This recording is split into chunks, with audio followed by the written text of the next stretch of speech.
$340 ارب کے ٹیکسز لگا دیے. آپ نے پیٹرولیم لیوی جو ہے وہ $4 لیٹر لے رہے ہیں. آپ بجلی کے نرخ بڑھا رہے ہیں اور اگلے بجٹ میں IMF سے طے کر لیا ہے کہ مزید ٹیکسز لگائے جائیں گے. حکومت اس پوزیشن میں نہیں ہے اور نہ آنی چاہتی ہے. ایک ہی طریقہ ہے, مہنگائی تو بڑھے گی, بے تحاشا بڑھے گی. آپ نے سب سے پہلے گھبرانا نہیں ہے. باحثیت قوم ہم اس کا مقابلہ کریں گے. جو تنازع جنگ میں تبدیل ہوا ہے اس کے عالمی معیشت پر انتہائی سنگین اثرات مرتب ہوں گے, پاکستان سمیت. پاکستان پر اس لیے زیادہ ہو سکتے ہیں کہ ہم غیر ملکی امداد, غیر ملکی قرضیں, ترسیلات وغیرہ پر زیادہ بھروسہ کرتے ہیں, اپنے ملکی وسائل نہیں بڑھاتے. امریکہ اور اس کے اتحادیوں نے روس پر جو ہے اقتصادی پابندیاں عائد کی ہیں اور مزید کریں گے. اس کے جواب میں روس جو دنیا کی 11ویں بڑی معیشت ہے اور وہ توانائی کا ایک بڑا ایکسپورٹر ہے, وہ بھی ریئیکٹ کرے گا. چین کی بھی اس کو حمایت حاصل ہے, مگر چین کسی تنازع میں, جنگی تنازع میں ملوث نہیں ہوگا. پاکستان میں معیشت کو انتہائی کمزور بنیادوں پر استوار کیا ہے اور وہ کسی بیرونی جھٹکے اور کسی ملکی جھٹکے دونوں سے سنبھلنے کی سکت نہیں رکھتی. اس وقت ایسا لگ رہا ہے کہ بیرونی جھٹکا بھی خدا نخواستہ آ سکتا ہے اور ملک میں جو سیاسی ٹیمپریچر بڑھ رہا ہے وہ جو ہے ملکی جو ہے دھچکا ہے, تو یہ دو طرف سے ہم مارے جا رہے ہیں. اس وقت جو ہے ہمارے معاشی اشاریے جو ہیں بیشتر انتہائی خراب ہیں. 2018 کے مقابلے میں بھی بیشتر اشاریے خراب ہیں. جولائی سے جنوری تک 22 تک اس میں ہم نے یہ دیکھا کہ ہمارا امپورٹس پاکستان کی تاریخ میں سب سے زیادہ ہو گئی. حکومت نے بے تحاشا امپورٹس بڑھا دیا. تجارتی خسارہ پاکستان کی تاریخ میں سب سے زیادہ. تو اگر امپورٹس ہماری $70 ارب کی ہو جائیں گی اس سال, کیونکہ جولائی سے جنوری تک 28 ارب کی تو تجارتی خسارہ ہے اور $46 ارب کا ہمارا امپورٹس ہے. یہ دونوں پاکستان کی تاریخ میں بہت ہائی ہیں.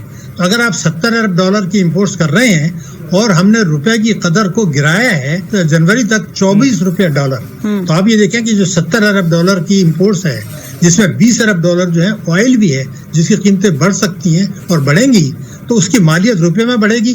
حکومت کو تو کسٹم ڈیوٹی مل جائے گی, لیکن ملک میں ایک مہنگائی کا طوفان آئے گا. کسی پاکستانی کو شبہ نہیں ہونا چاہیے کہ جون تک پاکستان میں پیٹرولیم مصنوعات کی قیمتیں بڑھیں گی اور ستمبر 2022 تک کم سے کم ہماری مہنگائی کی جو شرح ہے یہ انتہائی اونچی رہے گی.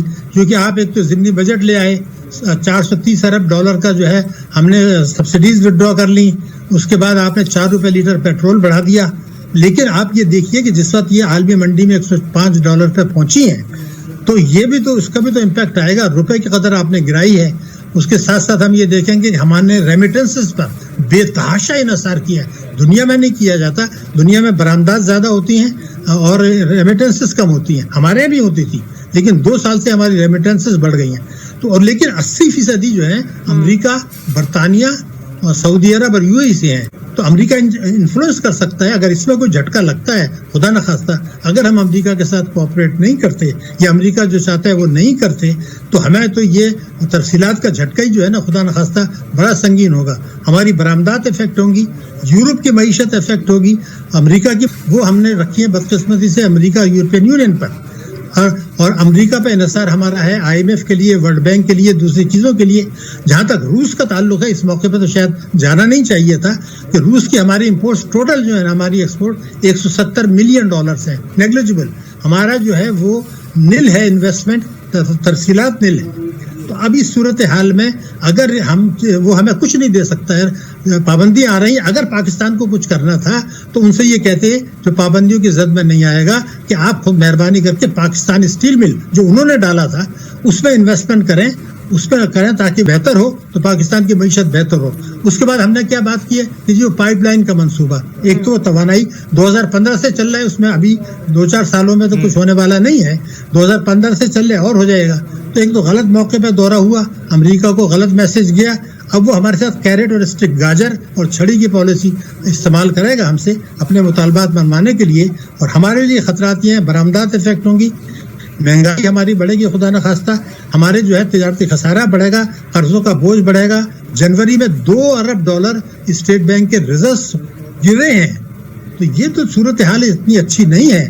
اور پھر اس صورتحال میں آپ یہ بھی دیکھیے نا کہ اگر ہم نے ان ممالک سے امریکہ بھی ناراض ہو جاتا ہے یا اگر ہمیں کچھ پریشر ڈالنے کے لیے صورتحال کرتا ہے تو ہم اس جھٹکے کو کیسے سنبھالیں گے؟ ادھر بھارت ہمارے یہاں دہشت گردی کی وارداتیں کر رہا ہے اور جیسے میں نے بار بار کہا ہے کہ ہم نے معیشت کو اتنی کمزور بنیادوں پہ استوار کیا ہے. اپنے ٹیکسز اپنی ملکی سرمایہ کاری کرنے کے بجائے بچتوں کی شرح دیکھیے. میں کوئی اس خوش فہمی میں نہیں رہنا چاہتا. جنوری 2021 میں ہمارے یہاں مہنگائی تھی 5.7. جنوری 2020 میں ہو گئی 12.9 دگنی. اس کے بعد آپ نے $340 ارب کے ٹیکسز لگا دیے. آپ نے پیٹرولیم لیوی جو ہے وہ 4 روپے لیٹر لے رہے ہیں. آپ بجلی کے نرخ بڑھا رہے ہیں اور اگلے بجٹ میں IMF سے طے کر لیا ہے کہ مزید ٹیکسز لگائے جائیں گے. حکومت اس پوزیشن میں نہیں ہے اور نہ آنی چاہتی ہے. مہنگائی تو بڑھے گی، بے تحاشا بڑھے گی.